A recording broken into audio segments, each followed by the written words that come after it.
Dear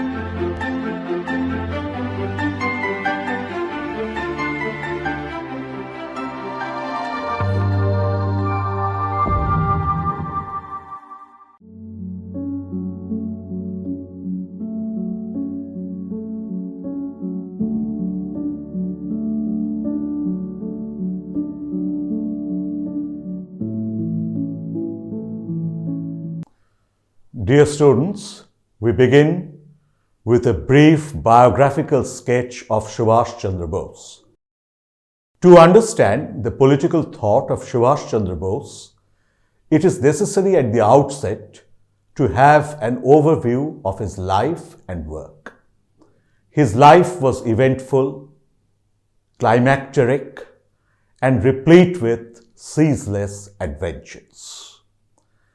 At the same time, one has to take into consideration the fact that Subhas was primarily an activist, a nationalist, a dauntless patriot, but secondarily, he was a thinker also in his own way.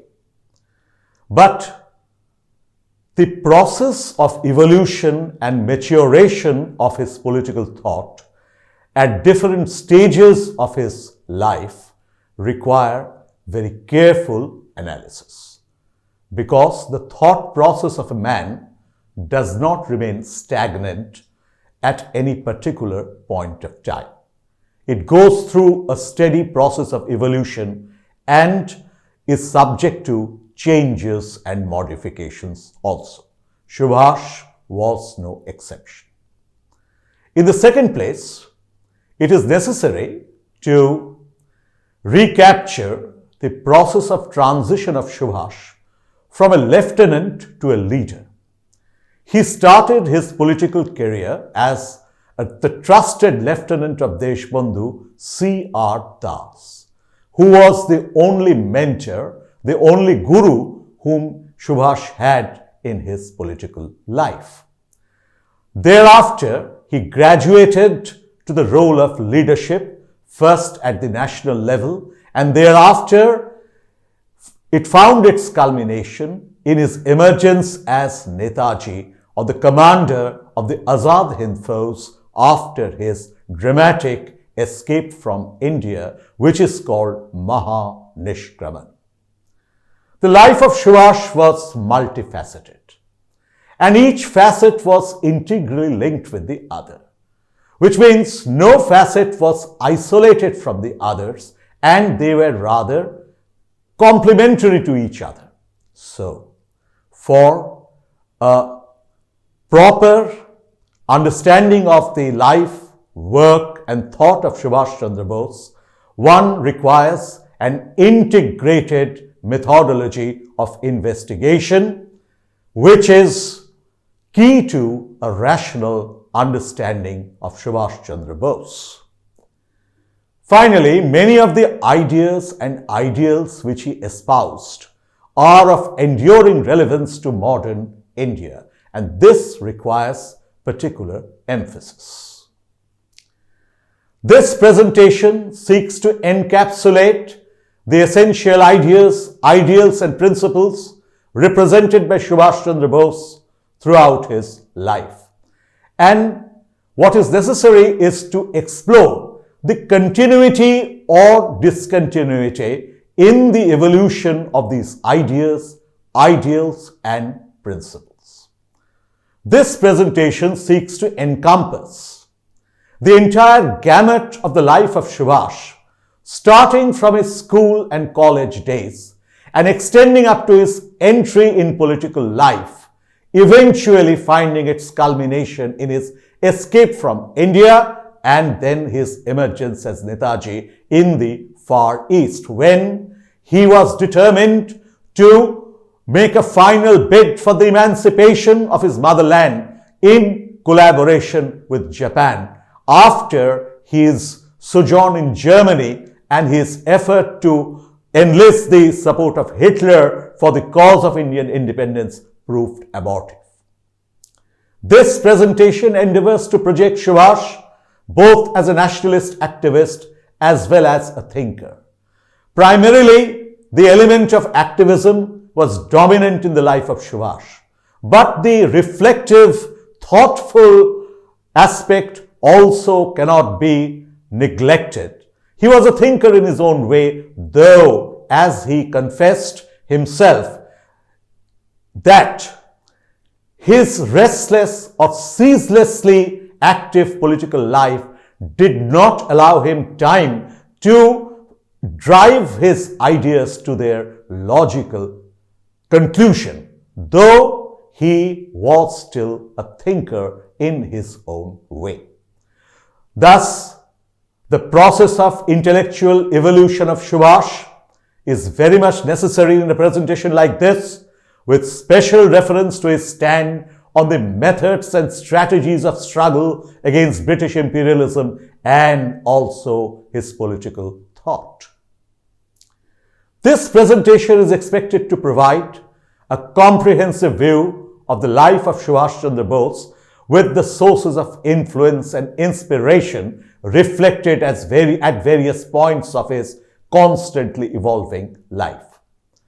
It also undertakes to establish the essential linkage between Subhas's political life in India, spanning a period of 20 years, 1921 to 41, and his subsequent emergence as Netaji after the Great Escape. The question here, the seminal question here, which we need to address is this: that was Subhas's career in India prior to the Great Escape, should it be viewed in isolation from the final phase of his life, that is after his escape from India, or are the two phases mutually complementary? This is the seminal question which we have to address in proper historical perspective. The presentation also promises to acquaint the audience with the history of Subhas's graduation from a lieutenant to a leader. And it also projects Subhas both as a sensitive nationalist as well as a thoughtful and reflective personality, though let it be made very clear at the outset that Subhas was not a system builder or theorist, but still he had some ideas which had the potential of being developed into a theory, but it was not complete. Subhas Chandra Bose was born on the 23rd of January, 1897. His father, Janakinath Bose, was a public prosecutor in Cuttack. He was the recipient of the title of Rai Bahadur from the British government, but later on he renounced it in protest against oppressive British imperialism. Subhas initially joined the Protestant PE school when he was very young, but subsequently shifted to Ravenshaw Collegiate School, and that was the first turning point in his life. In the Protestant PE school, he had an anglicized acculturation. He was very weak in Bengali. He didn't know a word of Sanskrit.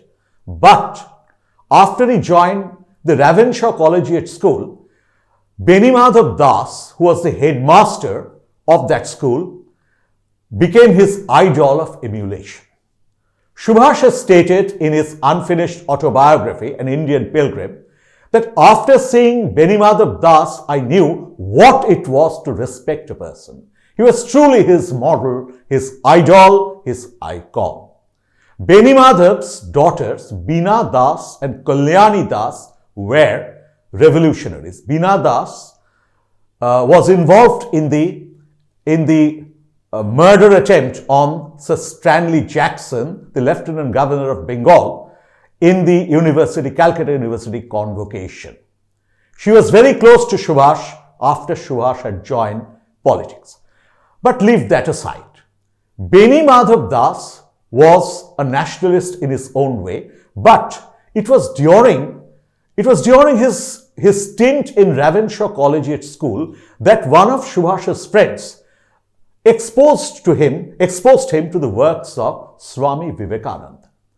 This was a very restless period of life of Subhas, when he was pining for an ideal, and Vivekananda supplied that ideal. as he has elaborated in his unfinished autobiography, that Vivekananda entered my life. Look, mark the word entered my life. That means it was a process of assimilation and internalization of Vivekananda, not only with the head, but also with the heart.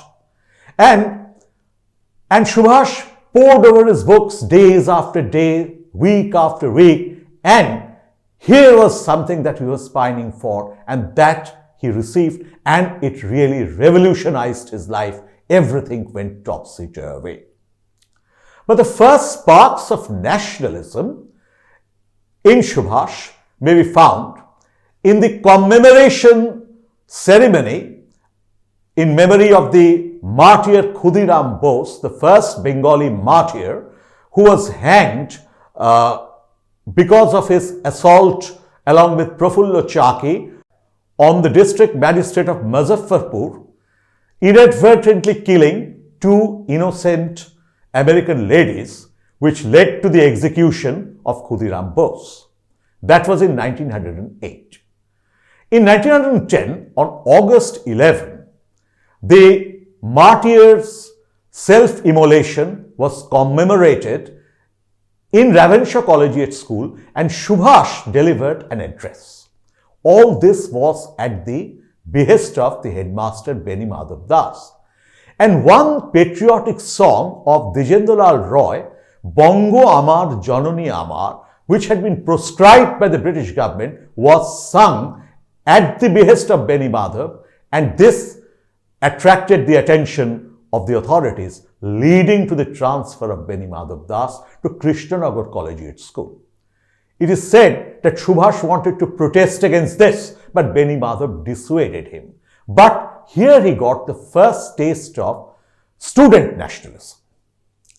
After standing second in the matriculation examination, Subhas joined Presidency College. There was a temporary distraction in his studies as he left home in search of a guru. This was the period when he was pining for spiritual life. He went to Benares, where he visited the Ramakrishna Mission ashram in Kashi, where Swami Brahmananda, Rakhal Maharaj, as he was known by, recognized Subhas because he knew his father Janakinath Bose. Then when he knew that Subhas had left home for spiritual life, it was he who persuaded him to go back, saying that this is not your path. The time has not yet come for you to go for sannyas. You devote yourself to your studies. Thereafter, you can consecrate your life to national work. But this is not the time for you to leave your home for spiritual pursuits. These distractions led to a nosedive in Subhas's academic performance. In the intermediate examination, Subhas managed to get a first division, but his rank was rather low. Now he took his honors in philosophy in Presidency College, and he devoted himself wholeheartedly to his studies. He also involved himself in social work, particularly in flood relief operations. Then came the Oaten incident. E.F. Oaten was an European professor, Edward Farley Oaten, who was a teacher of history. He had allegedly manhandled a student. Though Oaten, in his autobiography, My Memories of India, has emphatically denied the allegation that he ever laid his hands on any student. Whatever it is, Oaten was allegedly somewhat offensive in his behavior. Possibly he wanted to enforce discipline, and as Oaten has himself noted, that he noticed a spirit of insubordination and indiscipline among the students of Presidency College. Whatever it is, it led to a student strike, Subhas taking the lead, and Oaten had to apologize. But the fine that was imposed by the principal, Henry Rochard James, was not revoked. So the simmering fire of anger continued in the hearts of the students. After a few days, once again word went round that Oaten had again laid his hands on a student. This time, as Subhas himself has said, that he was subjected to brute force, and he was beaten black and blue. Now, Subhas was not directly involved in the assault, but when he was called for his testimony before the inquiry committee chaired by Sir Ashutosh Mukerji, he was asked to divulge the names of those who were involved. Subhas refused to do that, and Henry Rosher James rusticated him from the college. Subhas has stated in his autobiography that my principal had ended my career in the college, but he had made my career for the future. This time I had a taste of martyrdom and could face the future with equanimity. Here Subhas led from the front, and he now followed an interlude of 2 years in his life. After that, the rustigation was withdrawn thanks to the cooperation of Sir Ashutosh Mukerji, and Subhas resumed his studies in Scottish Church College, where Dr. Arkuhart was the principal. It was in Scottish Church College that Subhas has the first experience of military training in the university unit of the India Defence Force. Reflections of this may be found in 1928, when Subhas acted as the GOC of the Calcutta Congress, leading the Volunteers Army, when Acharya Pranamananda of Bharat Sevashram Sangha said that one day Subhas will be leading an army in this military dress, and that really happened after he left India and became Netaji, commander of the Azad Hind Force. Pranamananda proved prophetic, unerringly prophetic. Subhas stood second in the BA examination, and he wanted to pursue his master's in experimental psychology, when his father sent him to England to compete for the Indian Civil Service examination. It was during his stint in England that Subhas cultivated contacts with the Irish Sinn Féin revolutionaries. From the testimony of Dilip Kumar Roy, we know that Subhas at this point of time was infatuated with Prince Kropotkin, Lenin, and also Trotsky. He stood fourth in the ICS examination, which was no mean achievement. What was even more laudable was that he topped the list in English composition. This was a source of pride for Subhas, and he used to say that despite being Englishmen, the Englishmen could not match me. However, now Subhas was caught in the horns of a dilemma. Should he accept the job or renounce it?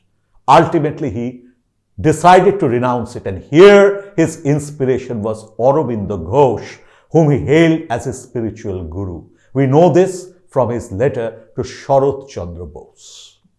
Aurobindo had also competed for the ICS examination, but he deliberately did not appear for the horse riding test, and he was disqualified. At this time, C.R. Das was the leader of the nationalist movement in Bengal. Subhas wrote 2 letters to him expressing his desire to join the nationalist movement, relinquishing the ICS job. His father was disappointed, but later on he said that he was proud of Subhas for the decision he had taken. Well, he had no other alternative, but Subhas's sacrifice really needs to be commended, because any other person would have accepted this. From the memoirs of MC Chagla, we know that Muhammad Ali Jinnah had told Subhas that if you accept this job, we will have a good ICS officer, a good bureaucrat. But Subhas knew that once he got entangled into the octopus-like clutches of an imperialist alien bureaucracy, he would not be able to assert his nationalistic proclivities to the extent desired. And here the example of Ramesh Chandra Datta loomed large before his eyes.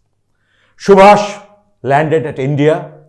He met Gandhi, and he had some doubts and misgivings about the methods and strategies envisaged by Gandhi, which he has stated in his book, The Indian Struggle. He now became the trusted lieutenant of Deshbandhu. He joined the Gauriya Vidyapit, espousing the cause of national education. He also contributed as a journalist so to Siya Dash's papers Forward and Banglar Kotha. He also energetically participated in the flood relief operations of North Bengal. Siya Dash became the mayor of the Calcutta Municipal Corporation and made Subhas the chief executive officer. During his brief stint as chief executive officer, Subhas did a lot of positive work, humanitarian work for the Calcutta Municipal Corporation. Now, Siya Dash inducted a number of revolutionaries into the corporation. And Subhas too had connections with the revolutionaries. Particularly, there was a revolutionary group of Chingri Pota. And many of the revolutionaries, as we have already noted, found their place in the Calcutta Municipal Corporation. This naturally made Subhas an object of suspicion in the eyes of the British government. He was arrested and deported to Mandalay, where he spent 4 years in incarceration, 1923 to 1927. He wrote diaries, he wrote letters, and during this point of time, his guru expired. Siya Dash expired and Subhas termed it a cataclysmic loss. When Subhas was released, his health had broken. But still, his energy was just as before. Now started the next phase of his political life, starting from 1928 and extending to 1932, when he emerged as a leader, as prominent leader at the national level. He championed the idea of complete independence as against Dominion status in the Calcutta Congress of 1928. This was under the influence of revolutionaries. One prominent revolutionary was Master Das Surya Sen, who attended this Congress. By this time, Subhas had become convinced in the heart of his hearts, that non-violence could be a temporary expedient, but ultimately it could not lead India to its salvation. So, he knew in the heart of his hearts that armed struggle was inevitable. Thus, in this Calcutta Congress, he was involved in a demonstration of mock militarism, acting as GOC, heading the volunteers army, riding on horseback. This came in for some very objectionable ridicule from people like Shajanikanto Das and even Rabindranath Tagore. But later on, Subhas's emergence as a military leader vindicated this mock militarism which was manifested in the Calcutta Congress. Subhas was now associated with the youth movements throughout the lengths and breadths of the country. He became mayor of the Calcutta Corporation and a vocal instrument of municipal socialism. And during this period, there was a deepening of his rapport with revolutionaries. Thus, the suspicion of the British government was heightened and Subhas was now viewed as a votary of violence. Subsequently, he was arrested and then had to go as an exile to Europe for his medical treatment because in the prison of Jabalpur, his health had deteriorated to such an extent that the government had no option but to ask him to go abroad for medical treatment and recuperation. This was another milestone in the life of Subhas. This was the time when his magnum opus, The Indian Struggle, was published and it was proscribed in India. He travelled extensively to Germany, Austria, Turkey and Italy and acquainted himself not only with their statesmen but also the political system that was in prevalence. He then emerged as a thinker, and in his book Indian Struggle we find the enunciation of the doctrine of New Sammyabad, envisaging a synthesis of communism and fascism. Here he had radical differences with Nehru, and this theory of Subhas has come in for scathing criticism, though he substantially modified his views later on in an interview to Rajani Pam Datto in 1938. Subhas returned to India and he was arrested again. This time he was interned at Gidda Pahar, Kursian, then released in 1937. The next great event in the life of Subhas came in 1938 when he became the Congress president. Surprisingly, it was Mahatma Gandhi who sponsored the presidentship of Subhas.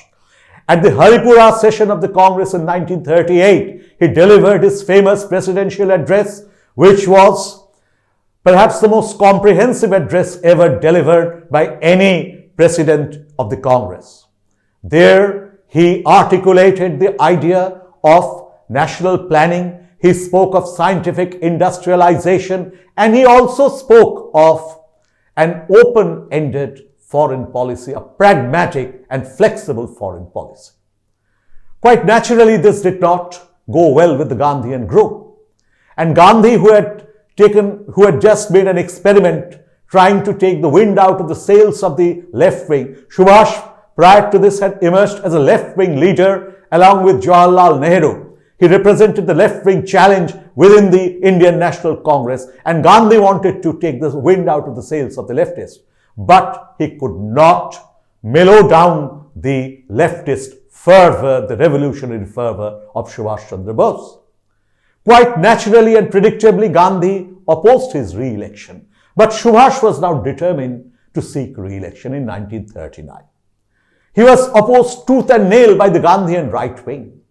And despite the inveterate opposition of the Gandhian right wing, Subhas emerged victorious in the re-election, defeating Gandhi's sponsored candidate, Dr. Pattavi Sitaramaiah. Gandhi did not take this graciously, and he said that Pattavi's defeat was his own defeat. And he even said that after all, Subhas Babu is not an enemy of the country, he has suffered from it. This clearly was a declaration of war against Subhas. Subhas, however, wanted to win the confidence of Gandhi. However, Gandhi's mind was made up. In the Tripuri session of the Congress of 1939, Subhas was seriously ill. He went to attend the Congress lying on a stretcher, and his presidential address, which was a very short one compared to the exhaustive Haripura address, it was read out by his brother Sharat Chandra Bose. Gandhi had deliberately skipped the Tripuri session. He had gone to Rajkot to go on fast on the issue of a state people's movement. In his absence, the infamous Panth resolution was passed, which said that the president has to select or rather appoint the working committee in accordance with the wishes of Mahatma Gandhi. Subhas allowed this resolution to be tabled, and ultimately it was passed. Even after this, Subhas tried his best to patch up his differences with Gandhi. At this point of time, he had serious differences with Nehru also. Nehru was not really opposed to Subhas, but he could not master the courage of rebelling against Gandhi.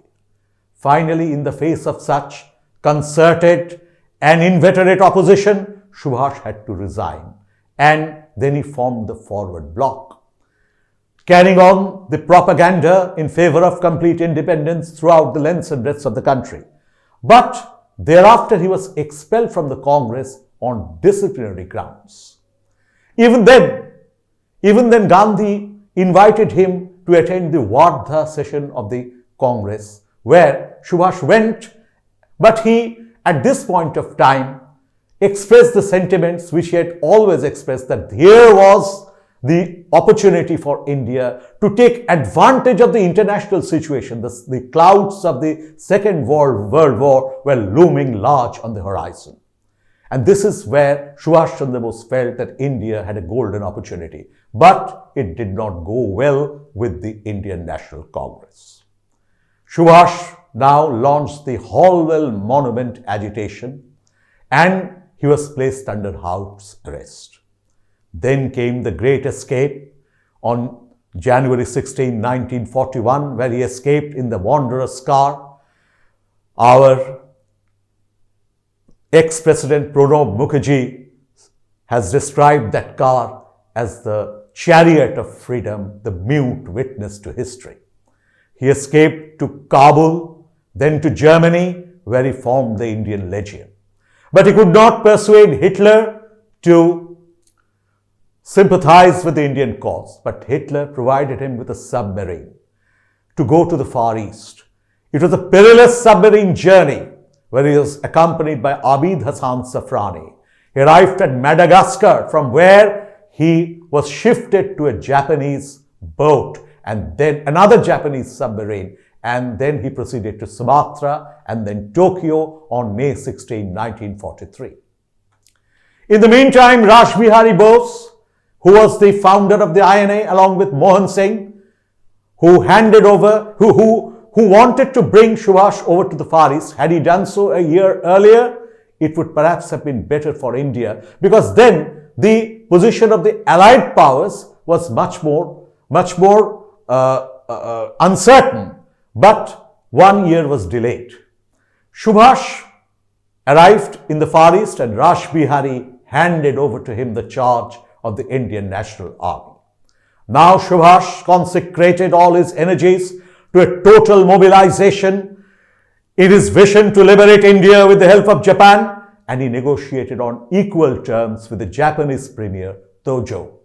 The provisional Azad-Hind government was formed on the 21st of October 1943, and thousands of people responded to his clarion call for total mobilization. The Azad-Hind force invaded India in 1944, hoisted the tricolour flag in Manipur, penetrating 250 square miles of Indian territory. Then came the untimely monsoon, and the Azad-Hind force, despite fighting a heroic battle, was forced to retreat. But after Japan's surrender, the hopes of Subhas were dashed, but he still remained convinced that India's freedom was on the horizon. He wanted to seek the assistance of Russia, left for Manchuria from Taihoku, and the rest is silence. The news of his death in an air crash came on August 18, 1945, but it is shrouded in mystery. Though he was no longer physically present, yet the trial of the INA soldiers at the Red Fort, Dhilan, Shahnawaz and Sehgal, created a massive popular upsurge and incited revolt in the British Indian Army, and the INA trials expedited the transfer of power on 15th August 1947. Subhas acted as the indirect catalyst of India's freedom. This has been testified by Clement Attlee to Ponibhushan Chakraborty and Lord Mountbatten to Omiyanath Bose, Subhas's nephew, as testified by Omiyanath's son Shujya Kumar Bose. So here are our concluding remarks.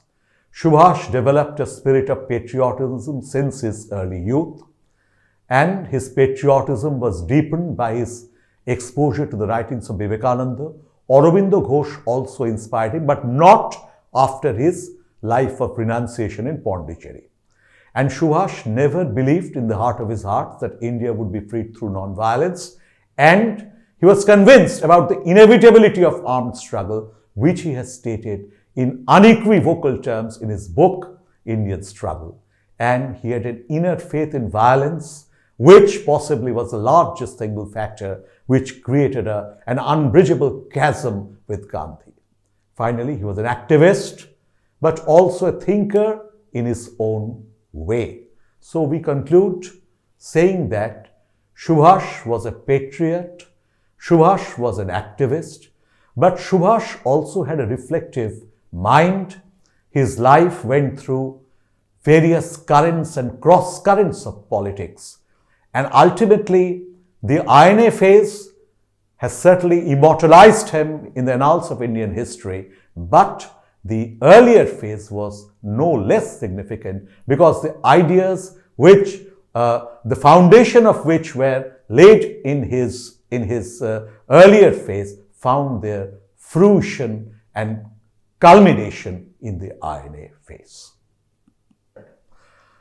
One seminal question regarding Subhas Chandra Bose is whether he would have lived in history had he not left the country to emancipate India with the help of the Axis powers. This is a question which is not easy to answer. But Subhas was the last representative of what is called the Bengal line, represented by Jatin Mukerji, that is Bagha Jatin, Rashbihari Bose, and also Aurobindo Ghosh, who had not yet become Sri Aurobindo. They had a threefold agenda. One was armed struggle. Secondly, importing weapons from outside if necessary. And thirdly, inciting a spirit of revolt in the British Indian Army. Now, ever since the Sepoy Mutiny of 1857, the British had tried to demilitarize India. And Subhas knew that after the death of Jatin Mukerji on the shores of Buri Balam, after that heroic struggle, and the exile of Rashbihari Bose to the Far East, and the renunciation of active life by Sri Aurobindo, there came a vacuum in Indian politics. He revived this tradition, and it was only after the INA upsurge that revolt in the British Indian Army was re-enkindled. So, Subhas managed to revive the Bengal line, and he was able to carry it to its logical fulfillment. Subhas Chandra Bose was of the reasoned conviction that his escape from India would ultimately create some impact. And he did create the impact. Even English authors like Hugh Toy and Michael Edwards have testified to this. Michael Edwards has gone to the extent of saying that India owes more to Netaji Bose than anybody else, though he seemed to be a failure. And Hugh Toy, in his book The Springing Tiger, has said that the INA, not by its unhappy career on the battlefield, but by its thunderous degeneration, expedited the transfer of power. And the same sentiments have been echoed by Gerard Corr in his book War of the Springing Tigers, where he has stated that rarely have the vanquished helped so much. So Subhas ultimately laid the last nail in the coffin of British imperialism. He elicited the spontaneous loyalty of the Azad Hind soldiers.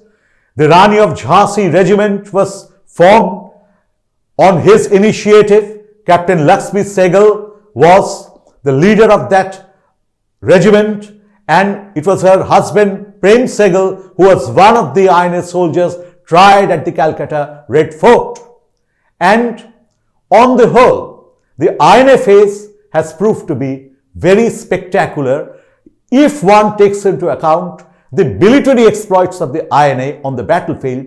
Perhaps there will not be much to comment about, but the very fact that they entered Indian soil and hoisted the tricolour flag, it's itself a great achievement, and this ultimately fired the imagination of the people. Subhas knew that ultimately there would be a massive popular upsurge, and once the British realized that he had made a dent in the loyalty of the British armed forces, once the British realized this, they realized that the writing was on the wall, and this expedited the transfer of power. Thank you. After hearing the lecture, let's see if we can answer the questions.